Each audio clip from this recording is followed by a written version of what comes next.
విద్య శబ్దాది భేదాధికరణము ఈ రెండింటికి భేదం ఉందా లేదా? దృష్టాంత సంగతి. సగుణ బ్రహ్మ విషయక శాండిల్య విద్య ప్రాణాది విద్య అభిన్నమా భిన్నమా? పూర్వపక్షి సమస్త ఉపాసన శ్రేష్టమని ఇప్పుడే చెప్పావు. అందుకని దానికి ఉపాసనకి విషయము బ్రహ్మ. అది నిరాకార నిర్గుణం కానీ, సాకార సగుణం కానీ, విరాట్ కానీ, సూత్రాత్మక అన్ని బ్రహ్మలే కదా. ఒకటి చతుర్ముఖ బ్రహ్మ, ఒకటి హిరణ్య గర్భ బ్రహ్మ, ఇంకోటి అసలు బ్రహ్మ కదా. ఇప్పుడు దీనికి విషయము బ్రహ్మం కనుక, దేనికి ఉపాసనకి విషయం బ్రహ్మం కనుక వాడంటాడు. అందుకని ఈ సగుణ బ్రహ్మ విషయమైనా నిర్గుణ విషయ బ్రహ్మమైనా అంతా ఒకటే, వేరు కాదు అంటాడు సిద్ధాంతి. అంటాడు ఎందుకంటే నువ్వు ఇప్పుడే చెప్పావు కూడా, సమస్త ఉపాసన శ్రేయస్కరము అని చెప్పావు. అందుకని ఇక్కడ అన్నిటికీ విషయం బ్రహ్మమే కనుక అన్ని కలిపి చెయ్యాలి ఉపాసన అంటాడు. ఎవడు? పూర్వపక్ష. సిద్ధాంతం అంటాడు వేద్య వస్తువు కన్నా ఈ హిరణ్య గర్భ బ్రహ్మం కానీ, చతుర్ముఖ బ్రహ్మ కానీ, సగుణ బ్రహ్మం కానీ వేరు కాదు. వేద్యము సర్వవ్యాపకము అన్నిట్లోనే ఉంది, అంతటా అది ఒకటే ఉంది. అది ఒకటే ఉన్నప్పటికీను విద్య భిన్న భిన్నము. ఇక్కడ భిన్న ఎందుకంటే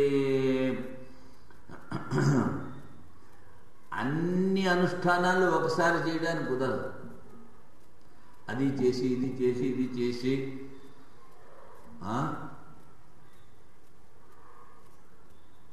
ఈ కేరళలో చెప్తూ ఉంటారు. అక్కడ అంత పూర్వం కాలంలో ఎప్పుడో మంచి సత్పురుషులు ఉండేవారు. అంటే సత్పురుషులు అంటే భార్య తర్వాత భర్త ఇద్దరు. వాళ్ళు ఏం చేసేవారు? కలిసి ఉండేవారు. సంతానం ఎక్కడ కలిగితే ఆ సంతానాన్ని అక్కడ వదిలిపెట్టేసి మళ్ళీ ముందుకు పోతూ ఉండేది. ఇలాగా దగ్గర 8 మంది వాళ్ళకి సంతానం. ఆఖరి వాడికి నోరు లేదో ఏదో అవుతుంది, వాడిని మొత్తం వెంట పెట్టుకున్నది ఏదో అయింది. కానీ ఈ పిల్లలకి బోధ ఉండేది, వాళ్ళకి బోధ ఉండేది. మనమంతా ఒకటి అన్నట్టు బోధ వాళ్ళకు ఉండేది. ఒకసారి ఏమిటవుతుందంటే ఆ పెద్దవాడి దగ్గరికి చిన్నవాడు వస్తాడు. అందరు అన్నదమ్ములే కదా. వస్తే ఇప్పుడు ఏమిటి చేస్తున్నారు అంటే, ఇప్పుడు ఏదో అనుష్ఠానం చేస్తున్నాను అంటాడు. ఎంతసేపు పడుతుంది అంటే ఒక గంట సేపు పడుతుంది. సరే, ఈ లోపల వీడు ఖాళీగా కూర్చోవాలి కదా. అందుకని వీడు చూడడానికి వచ్చినవాడు ఏం చేశాడు, అక్కడ గుంట దవ్వాడు గంట సేపట్లోనూ. సరే, మళ్ళీ వచ్చి అడిగాడు, ఇక్కడ ఇంకో అనుష్ఠానం లేదు అన్నాడు. మళ్ళీ ఇంకో గుంట దవ్వాడు.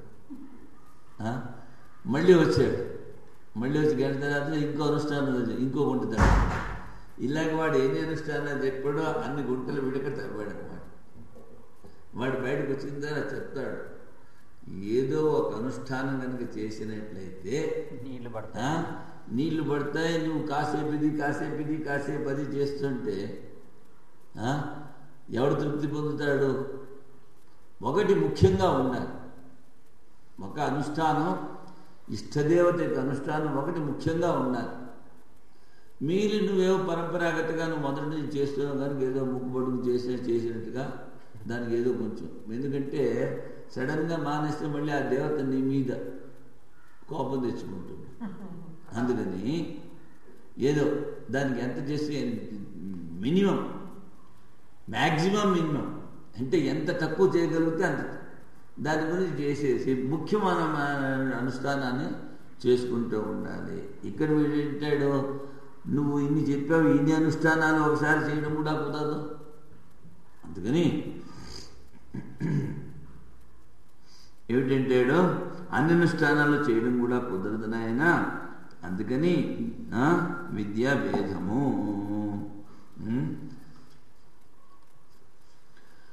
ఆ గుణాలు వేరువేరుగా చెప్పడం మూలాన బ్రహ్మస్వరూపం వేరైపోతుంది. అందుకని వేద్యం అభేదమైనప్పటికీనూ అనుబంధ గుణాలు వేరువేరుగా చెప్పడం మూలాన వేద్య వస్తువు వేరవుతుంది.